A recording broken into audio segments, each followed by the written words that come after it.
The first time Simone Matthews met Robert Sterling, she was crying in his kitchen. She was 28 years old. It was her first day working as his housekeeper, and she'd just received a call that her mother's cancer had returned. Stage 4. 6 months, maybe less. Simone had taken this job specifically because it paid well enough to cover her mother's experimental treatment, the kind insurance wouldn't touch. She'd been a financial analyst at a mid-sized firm before this, but the salary wasn't enough. Not for what her mother needed. So she'd swallowed her pride, taken a massive pay cut in base salary for the chance at the generous pay and benefits Robert Sterling was known to provide, and told herself it was temporary. Just until her mother was better. She was supposed to be strong, professional, invisible. Instead, she was sobbing over her phone in a stranger's kitchen at 6 in the morning. "I'm sorry," a deep voice said behind her. Simone spun around to find Robert Sterling himself, billionaire, tech legend, one of the richest men in America, standing there in a robe, looking genuinely concerned. "I didn't mean to startle you," he continued gently. "Are you all right?" "I'm fine," Simone said automatically, wiping her tears and trying to compose herself. "I'm so sorry, Mr. Sterling. This is completely unprofessional. I'll get started on." "Stop," Robert said, holding up a hand. "You're clearly not fine. What happened?" Simone knew she should lie, should maintain boundaries, should be the perfect, invisible help. But something in his expression, genuine concern, not curiosity or judgment, broke through her defenses. "My mother," she whispered. "Her cancer is back. Stage 4. And I took this job to help pay for her treatment.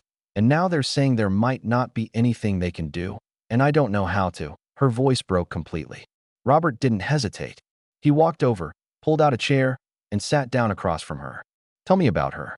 "Your mother." "What?" Simone looked up, confused. "Tell me about her," Robert repeated. "What's her name? What's she like?" "Martha," Simone said slowly. "Her name is Martha. She was a teacher for 35 years. 3rd grade. She loved it so much that even after retirement, she volunteered at after-school programs. She's the strongest person I know, and watching this disease take her apart piece by piece is the worst thing you've ever experienced," Robert finished quietly. "I know. I lost my wife to cancer 8 months ago." Simone saw the grief in his eyes, raw, recent, still devastating. "I'm so sorry," she said. "So am I," Robert replied. "For you and your mother. What kind of treatment are we talking about? What's the cost?" Simone told him about the experimental immunotherapy, the clinical trial that might give her mother a chance. $200,000 out of pocket. Robert pulled out his phone and made a call right there. By the time Simone finished her coffee, Martha Matthews was enrolled in the clinical trial, fully paid for, with Robert Sterling himself as the anonymous donor. "I can't accept this," Simone protested, even as relief flooded through her. "I can't possibly." "You can and you will," Robert said firmly. "Consider it a signing bonus. Now let's talk about your actual job here." That morning, over coffee in his kitchen, Robert Sterling and Simone Matthews formed a connection that would change both their lives forever. Simone's mother survived the treatment. Against all odds, the immunotherapy worked. Within a year, Martha was in remission. Within 2 years, she was declared cancer-free. But by then, Simone had discovered something unexpected. She loved working for Robert Sterling. Not because of the housekeeping itself, though she took pride in maintaining his beautiful Pacific Heights mansion, but because of what happened after the housework was done. Every morning at 6, they'd have coffee together. Sometimes they'd talk about nothing: books, music, life. Other times, Robert would share his business challenges, and Simone would offer insights that surprised him. "You're wasting your talent cleaning houses," Robert told her one morning, 6 months into her employment. "You said you were a financial analyst?" "I was," Simone confirmed. "Mid-level position at a boutique firm. I was good at it too, but the salary wasn't enough when Mom got sick." "Show me what you can do," Robert said, pulling up a spreadsheet on his laptop. "Sterling Technologies is considering acquiring this smaller tech company. I need a financial analysis. Is it worth what they're asking?" Simone studied the numbers for 20 minutes, asked a few pointed questions, then delivered a verdict. "It's overvalued by about 30%. Their growth projections are based on a product line that's already becoming obsolete. I'd walk away or offer 60% of their asking price and not a penny more." Robert stared at her. My entire acquisitions team spent 2 weeks analyzing this and recommended we pay the full amount. Then your acquisitions team isn't looking at the market trends, Simone said simply. This company peaked 18 months ago. They're trying to sell at the height of their valuation before everyone realizes they're declining. Robert followed her advice, walked away from the deal. 6 months later, that company filed for bankruptcy. After that, Robert started asking Simone's opinion on everything, not as his housekeeper, but as a trusted advisor. He increased her salary dramatically, not just for cleaning, but for the business insights she provided. You're teaching me, Simone realized one day. All these questions, all these business discussions, you're mentoring me. Robert smiled. You're a better student than my own children ever were. And frankly, you're smarter than most of my executive team. Why shouldn't I invest in talent? Over the next 14 years, Simone became Robert's secret weapon. She'd maintain the house during the day, then spend her evenings in his study, learning everything he knew about building and running a tech empire. She learned how to read complex financial statements, how to negotiate deals, how to spot industry trends before the market did, how to manage difficult personalities in impossible situations.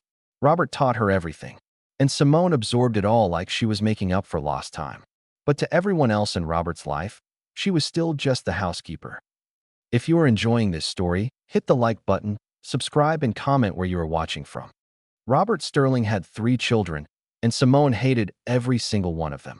Not immediately, not on sight, but slowly, over years of watching them treat their father like an ATM and her like she wasn't human. James Sterling was the oldest at 35 when Simone started working there. He was a trust fund baby who'd never worked a real job in his life, coasting on his father's name and money while pretending to be a venture capitalist. He treated Simone like furniture, invisible unless he needed something, then irritated when she wasn't psychic about his demands. James would bring business associates to the mansion for meetings without warning, expecting Simone to prepare elaborate meals on zero notice. When she'd ask for a guest count or dietary restrictions, he'd look at her like she was stupid. Just figure it out, he'd snap. Isn't that what we pay you for? He threw parties that destroyed rooms Simone had spent hours cleaning, spilled wine on antique carpets, broke expensive decorations, then complained to his father that Simone wasn't keeping the house properly maintained. James never said thank you, never acknowledged the work she did, never once looked at her like she was a person instead of a servant. His wife Catherine was even worse. She'd make messes deliberately, knocking over vases, leaving muddy footprints on freshly mopped floors, then watching with barely concealed amusement as Simone cleaned up after her. You missed a spot, Catherine would say sweetly, pointing to a mess she'd created 5 seconds earlier. Victoria Sterling, Robert's daughter, operated with casual cruelty that cut deeper than her brother's dismissiveness. She'd make comments about Simone's life choices. It must be so peaceful not having any real responsibilities. Just cleaning and cooking, no stress. She'd have friends over and speak about Simone in the third person while she was standing right there. Daddy's housekeeper is very efficient. We hardly notice she's here. Victoria would leave expensive jewelry scattered around guest rooms, then call in a panic claiming Simone had stolen it, only for the jewelry to be found exactly where Victoria had left it. But the accusation would hang in the air, the implication clear. And Marcus, the youngest at 30, was perhaps the cruelest of all. Marcus brought a parade of women through the mansion, using it like a hotel, expecting Simone to change sheets and clean bathrooms after his encounters without acknowledgement. He'd walk past Simone in hallways like she didn't exist, sometimes literally bumping into her without apology. Once, Simone overheard him on the phone with a friend. Dad's new housekeeper is actually really hot. Too bad she's the help. Total waste. Another time, Marcus left a huge party mess in the living room. Broken glass, spilled alcohol, cigarette burns on furniture, and when Robert got angry, Marcus blamed Simone. She should have been supervising, Marcus said with a shrug. Isn't that her job? Simone stood there silently while Marcus lied directly to his father's face, making her the scapegoat for his destruction. Robert didn't believe him. He knew his son too well, but Marcus's willingness to throw Simone under the bus without hesitation told her everything she needed to know about his character. For 15 years, Simone endured their cruelty with grace and professionalism. She smiled politely when they insulted her, She cleaned up their messes without complaint. She remained invisible when they wanted her to be invisible and available when they demanded service. But she also watched and remembered and documented everything because Robert had taught her something crucial about business and about life. Patience and preparation always defeat entitlement and arrogance. The Sterling children had no idea they were creating evidence for their own destruction. They don't deserve your empire, Simone told Robert one evening when she was 40 and he was 70. They were in his study, reviewing quarterly reports like always. But Robert had seemed distracted, tired in a way that worried her. They're my children, Robert said quietly. They're strangers who share your DNA, Simone corrected gently. When's the last time any of them asked how you were feeling? When's the last time they visited without wanting money? When's the last time they treated you like a father instead of a bank? Robert was quiet for a long moment. Never, or at least not since their mother died. Caroline kept them in line. Without her, they showed you who they really are, Simone finished. And you? Robert asked, looking at her with those sharp eyes that never missed anything. Who are you really, Simone? I'm someone who cares about you, Simone said simply. I'm someone who's grateful every day that you saved my mother's life and gave me opportunities one never expected. I'm someone who wants your legacy to mean something instead of being squandered by people who don't appreciate it. Robert reached across the desk and took her hand. You've been more of a daughter to me than Victoria ever was. You know that, right? Simone felt tears burning in her eyes. You've been the father I lost when I was 16. So yes, I know. Good, Robert said. Because I'm updating my will next week, and I need you to understand what I'm about to do. Robert Sterling died on a Tuesday morning, 3 weeks after his 73rd birthday. He had a massive heart attack in his study, surrounded by the books and reports he loved, doing what made him happy until the very end. Simone found him when she brought his morning coffee. She held his hand, told him she loved him, and called 911 even though she knew it was too late. The paramedics confirmed what she already knew. Robert Sterling was gone. Simone sat on the floor of his study and cried like she hadn't cried since her father died. Not because she'd lost an employer, because she'd lost family.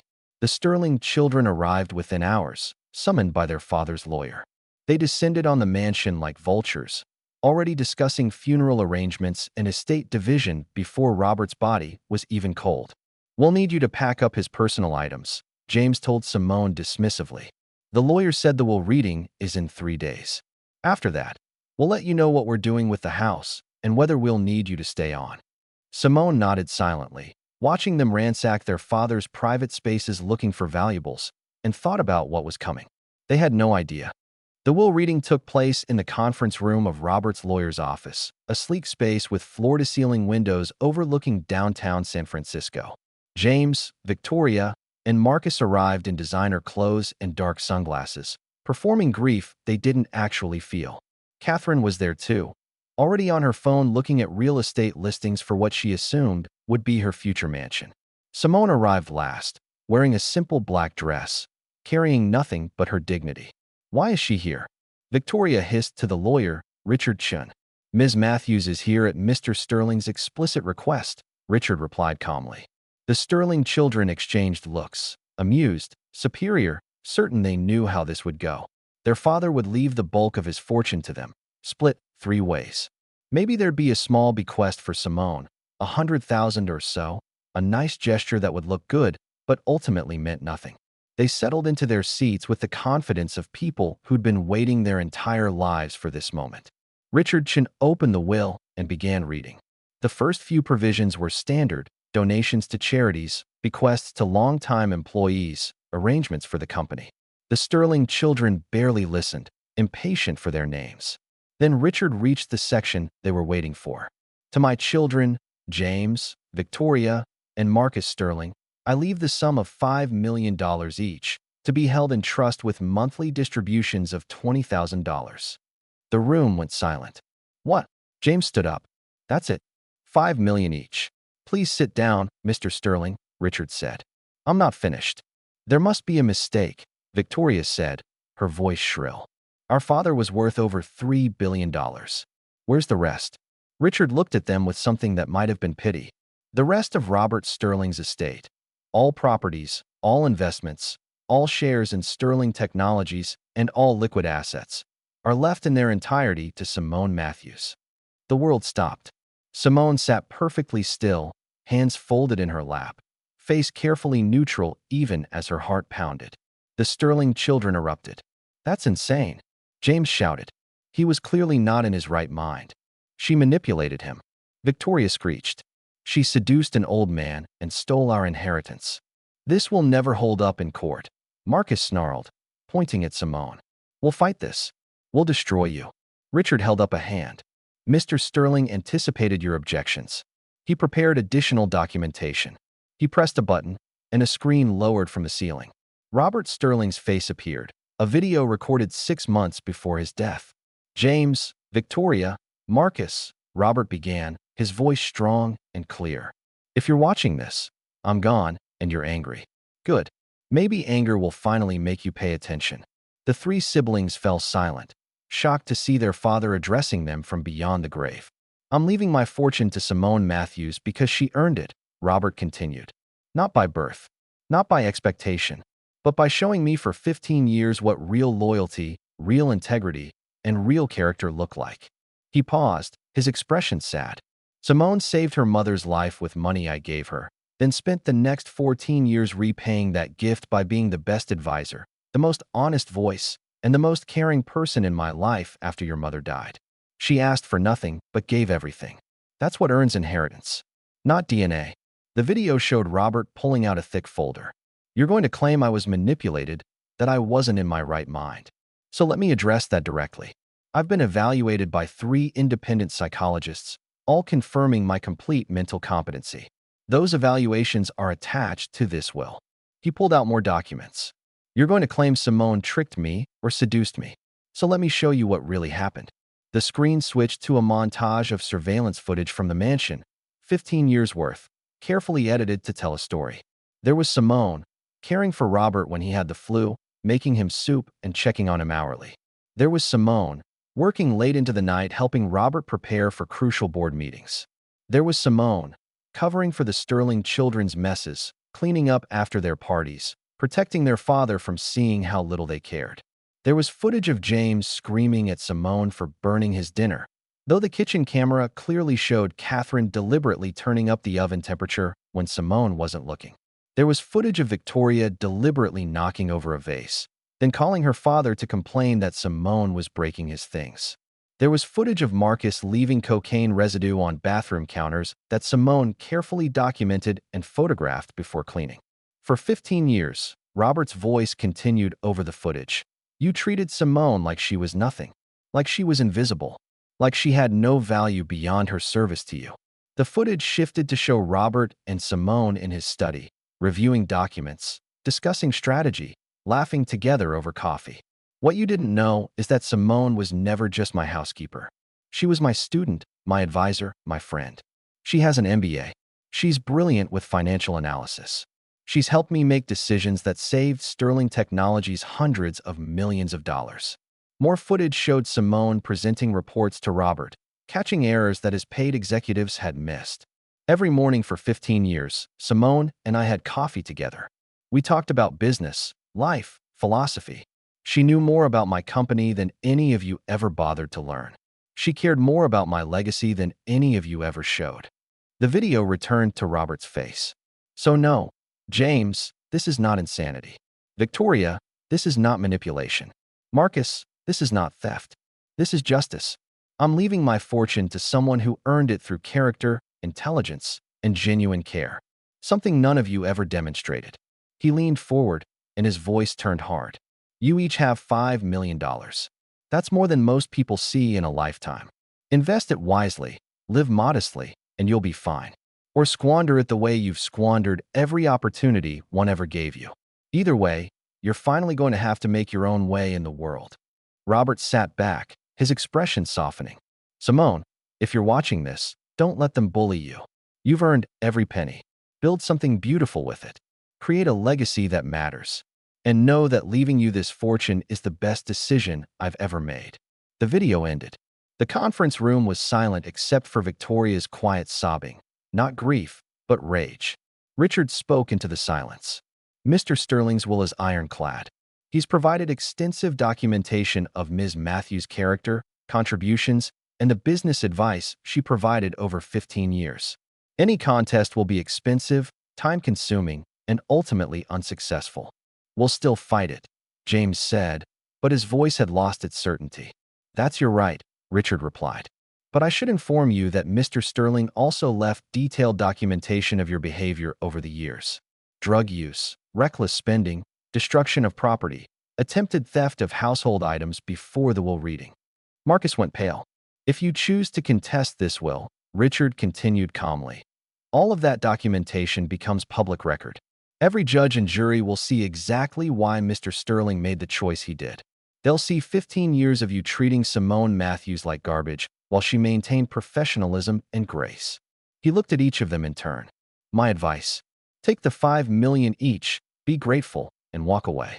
Because if you fight this, you won't just lose, you'll destroy whatever remains of your reputations in the process.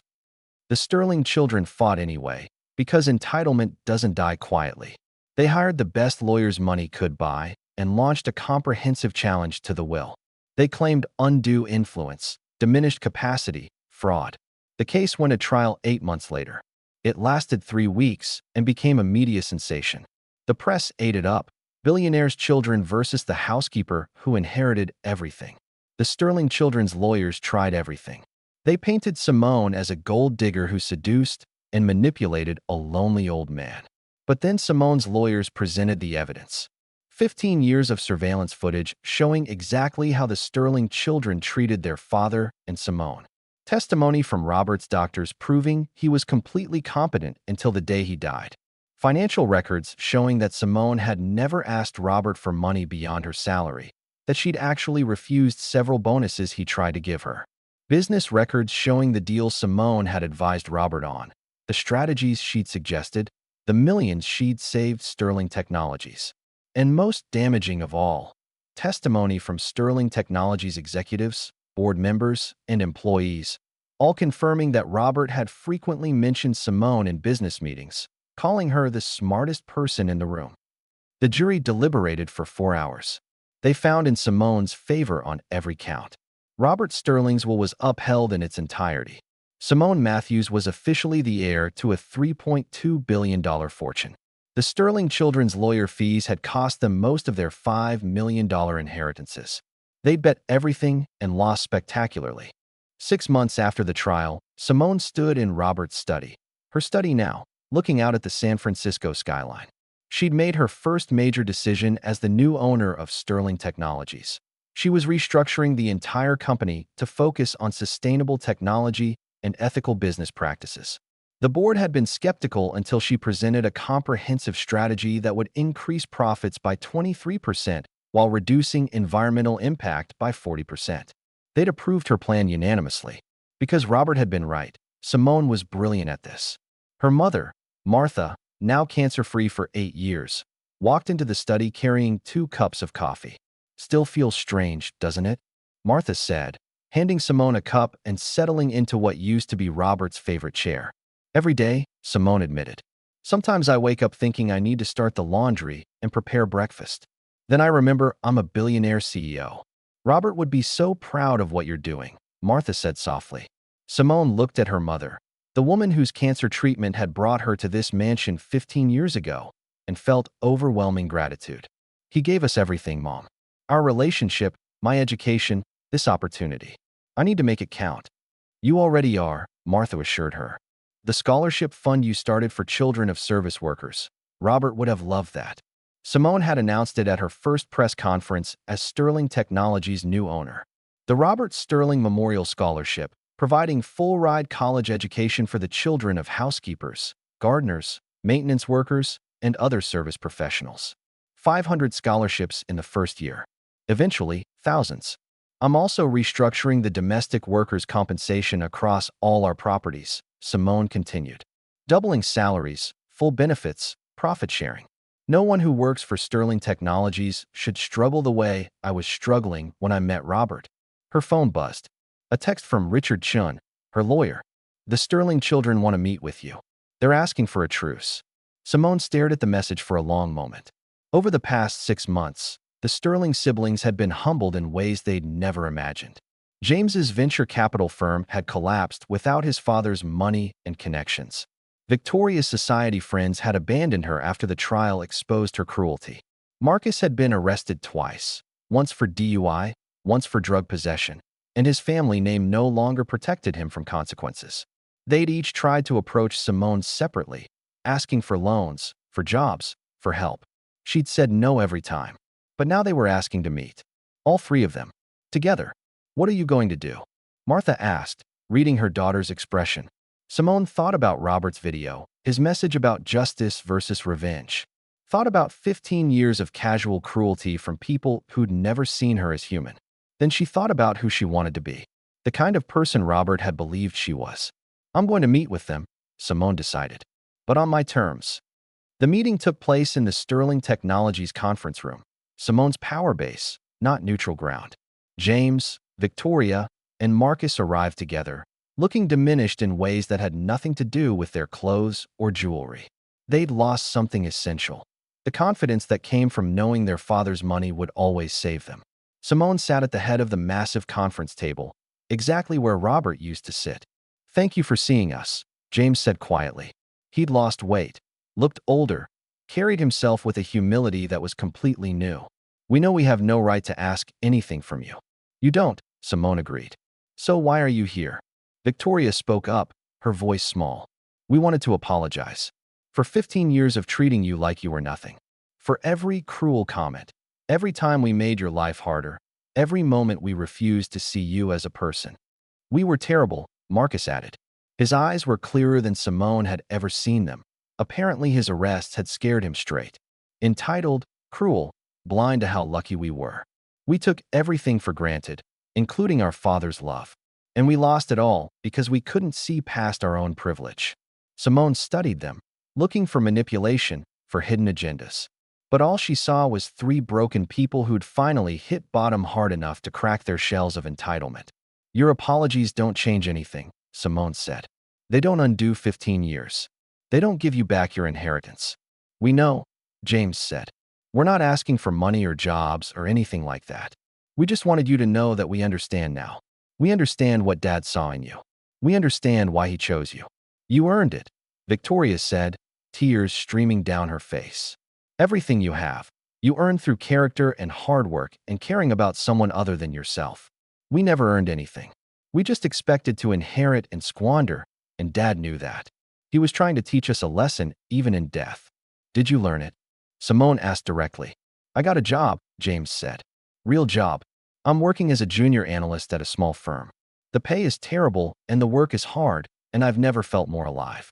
I'm actually building something instead of just spending. I'm volunteering, Victoria offered. Teaching financial literacy to single mothers. Trying to use my privilege to actually help people for once instead of just judging them. I've been sober for 4 months, Marcus said. Going to meetings, doing therapy, actually dealing with my issues instead of numbing them with drugs and Daddy's money. It's the hardest thing I've ever done. Simone let the silence stretch, making them sit with their discomfort. Your father loved you, she finally said. Even after everything you did, everything you failed to do.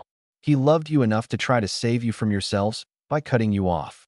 He told me that once, that the best thing he could do for you was let you fail. He was right, James said quietly. So here's what I'm willing to do, Simone continued. I'm setting up a trust fund for each of you.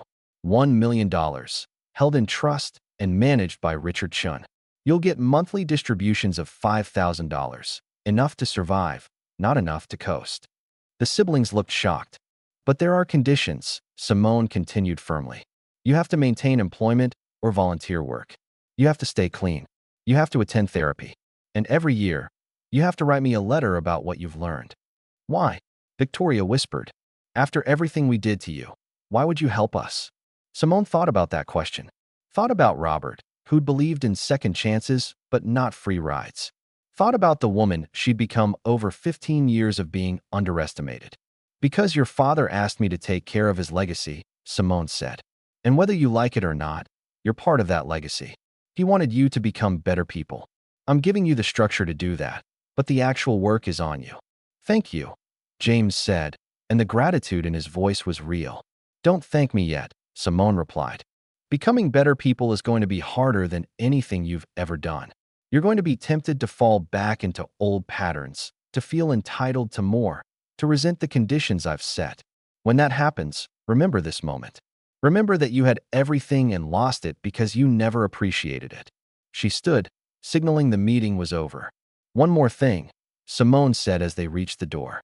I'm renaming the company. It's going to be Sterling Matthews Technologies. Equal billing. Because Robert taught me that true partnership honors both parties. I'm honoring him by carrying his name forward, but I'm also claiming my place in this legacy. After they left, Simone stood alone in the conference room that had witnessed so many of Robert's triumphs. I hope I made you proud, she whispered to the memory of the man who'd saved her mother and changed her life. I hope I'm building the kind of legacy you wanted. Her phone buzzed, her assistant reminding her of the board meeting in 20 minutes, where she'd be presenting her 5-year vision for the company. Simone gathered her materials, straightened her shoulders, and walked toward the boardroom with the confidence of someone who'd earned every step of the journey. She wasn't the housekeeper anymore. She was Simone Matthews, billionaire CEO, proof that the people you underestimate are often the ones who surprise you most. And somewhere, she liked to think Robert Sterling was smiling. 2 years later, the Sterling Matthews Foundation celebrated its grand opening on a bright Saturday morning. The building was beautiful, modern, welcoming, designed to serve the community rather than impress them. It would house job training programs, financial literacy classes, college prep courses, and mental health services, all free to anyone who needed them. Simone stood on the stage, looking out at the crowd of over 1,000 people. Community members, business leaders, employees, former housekeepers, and service workers who'd received scholarships. Her mother sat in the front row, healthy and vibrant, beaming with pride. To Simone's surprise, James, Victoria, and Marcus sat a few rows back. They'd honored their trust fund conditions for 2 years now, working, staying sober, growing in ways Simone wouldn't have believed possible. James had been promoted at his firm. Victoria's financial literacy program had expanded to 5 cities. Marcus was 2 years sober and volunteering as a counselor for other addicts. They weren't perfect. They still struggled. But they were trying, and that counted for something. 2 years ago, Simone began her speech. I inherited a fortune from a man who saw value in me when everyone else saw only a housekeeper. Robert Sterling taught me that true wealth isn't about how much money you have. It's about what you do with it. She gestured to the beautiful building behind her. This foundation exists because Robert believed in investing in people, not just businesses. He invested in me when I was desperate and struggling. He saw past my job title to who I really was and who I could become. And now I get to do the same for others. Simone's voice grew stronger, more emotional. Every person who walks through these doors will be seen for their potential, not their current circumstances. Every child who accesses our scholarship programs will know that someone believes in their dreams. Every family that receives support will understand that they matter, that their struggles are valid, that help is available without judgment. She paused, looking directly at the former Sterling children. Robert also taught me about second chances. He believed that people could change if given the right structure, the right support, and the right motivation. This foundation will provide those things, not just money, but mentorship, education, and accountability. After the ceremony, as the crowd mingled and toured the facility, Victoria approached Simone hesitantly. Thank you, she said simply, for giving us the chance to be better, for honoring Dad's memory in a way we never could have. You're honoring him. You're honoring him by becoming better people, Simone replied. That's what he wanted most. Not for you to worship him, but for you to grow. Victoria nodded, wiping her eyes. I spent 38 years being cruel because I thought that's what wealth looked like. Power meant looking down on people. Now I spend my days teaching women who have nothing how to build something. And I've never felt richer. James joined them, Marcus trailing behind with his usual hesitancy. We're thinking of starting a family foundation, James said. Nothing like yours. We don't have those resources. But maybe something small that helps people like us. People who had everything handed to them and are trying to learn how to actually contribute to society. Simone considered this. That's a good idea. There aren't many resources for people trying to unlearn entitlement. Will you advise us? Marcus asked quietly. We know we have no right to ask, But you're the only person we know who actually understands how to do this right. Simone answered without softness. I won't run it for you. I won't rescue you. If you want to build something, you carry the weight yourselves. I'll point out structural flaws, nothing more. James accepted it with a slow exhale. Victoria steadied herself. Marcus straightened, the first sign of a spine he'd shown in years. Then that's what we'll take, James said. Guidance, not dependence. Good, Simone replied. Because accountability is the only thing that will keep this from collapsing the moment it becomes uncomfortable. They understood. All three. Finally, Simone stepped back, giving them space to stand on their own. Their transformation wasn't complete, it was barely underway. But it was real, and it was theirs to maintain. Behind them, the house Robert built stayed quiet. Not a monument to wealth or hierarchy, but a place where the people who failed him were finally learning why he left everything to the one person who never asked for a thing. The end. If you enjoyed this story, like, comment your favorite part of the story, and subscribe for more.